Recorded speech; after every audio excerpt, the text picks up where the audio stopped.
kūno užkalbėtojų tituluojamas gydytojas Samuelis Tacas garsus kineziterapeutas, tarp kurio pacientų pasaulyje garsus žmonės. Pats knygos Kūno derinimas gyvenimas be vaistų autorius sako, kad visiškai nesvarbu, kieno petį gydyti – garsios asmenybės ar paprasto žmogaus. Svarbu pagydyti. Samuelis Tacas mums papasakojo apie tai, kaip kilo mintis parašyti knygą ir kokia yra gydytojo misija.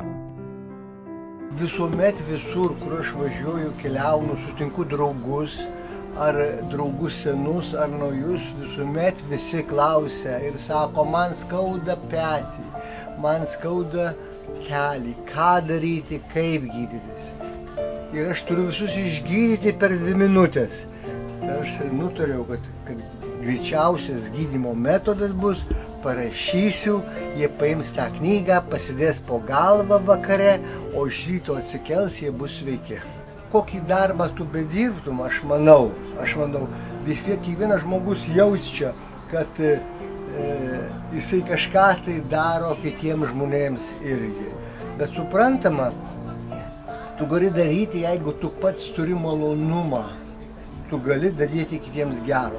Jeigu nuo to darbo tu neturi malonumo, tu negali daryti ką nors gerą. Ir man pasisekė, kad aš tokioje specialybėje randuosi, kad aš galiu su žmogum bendrauti labai intymiai. Gydytojas visus kviečia pasvarstyti, ar tikrai visuomet yra reikalingi vaistai, kad jaustumėtės gerai, kokia šiandien yra medicina ir koks šiuolaikinės medicinos santykis su senaja. Tradicinė medicina yra gera medicina. Ir tradicinė, tai jūs turite matyti tą mediciną, o medicina šiandien. Nesvarbu, kaip jinai vadinasi. Tai turi būti gydytojas žmogus. Suprantama, jis turi turėti sąlygas.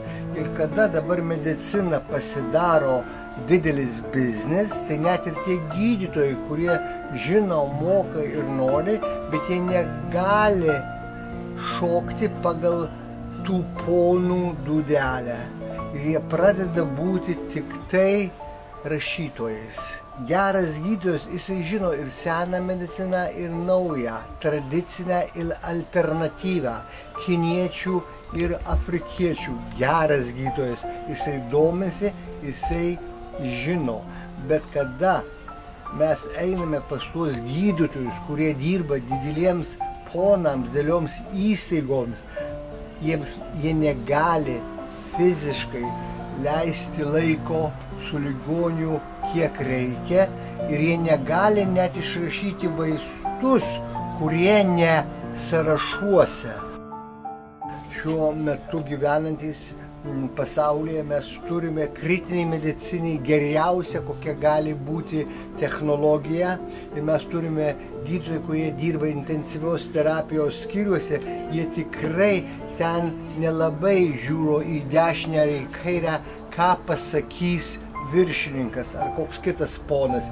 Jie tikrai daro daugumoje viską, ką galima.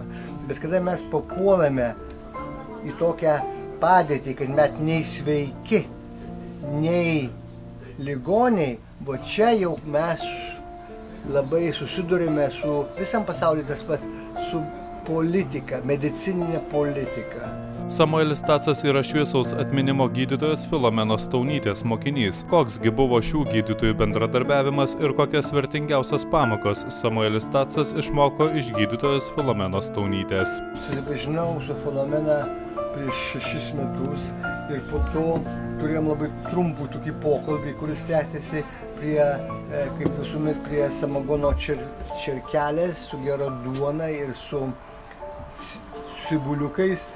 Ir po to aš prižadėjau atvažiuoti vasarą į badavimo stovyklą. Ir kitais metais atvažiavau į Žlibininkus pas ponę Rimą badauti. Ir aš netikėjau, kad aš galiu taip daryti, aš nesivaizdavau, kad galima badauti, kaip čia galima badauti, čia baisus dalykas, bet pasirodo, kad galima, o su dr. Staunyte tai buvo labai lengva ir visa aplinka, kurią mes turėjome prie Palangos, buvo tokia, net nesijautė. Ir badaudami, kada mes gėrėme tik tai vandenį ir trupučiuką medaus, mes kalbėdavomės ir tuo metu aš mokiausi vis daugiau iš jos pasakojimų ir iš jos anekdotų. Mes kartais žinome ir darome daug gerų dalykų, bet mums reikia, kad kažkas tai mus trupučiuką sakytų, tikrai tu darai gerai. Ir tas tikrai tu darai gerai mus įkvėps dar labiau daryti.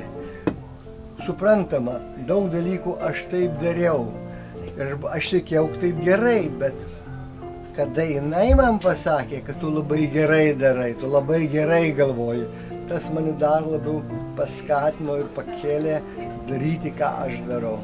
Samuelis Stacas – gydytojas gydantis ne vaistais, o rankom, nes būti sveikam tiek fiziškai, tiek dvasiškai kartais užtenka vien tik būti žmogumi, o kartais paskaityti knygą Kūno derinimas – gyvenimas be vaistų.